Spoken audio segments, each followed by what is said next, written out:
39របៀបបង្កើតប្រអប់រចនាសម្ព័ន្ធ Smart Art ទី1យើងចុចនៅលើមេនុយ Insert ទី2យើងចុចនៅលើ Smart Art ទី3យើងរើសប្រភេទដែលចង់បានទី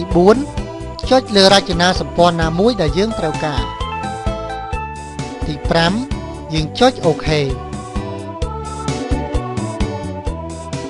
ដើម្បីសរសេរអក្សរក្នុងប្រអប់នីមួយៗយើងត្រូវចុចក្នុងប្រអប់នោះសិនរួចវាយអក្សរជាការស្រេច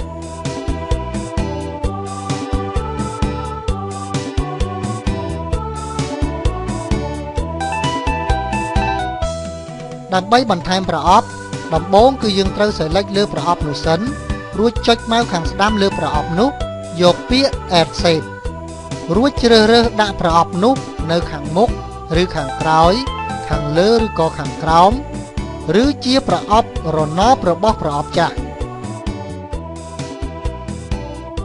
ដើម្បីបដូរពណ៌បន្ទាត់យើងត្រូវ select លើបន្ទាត់នោះសិនរួចចុចម៉ៅខាងស្ដាំរើសយកពាក្យ Format Shape បន្ទាប់មកផ្លាស់ប្ដូរទៅតាមតម្រូវការ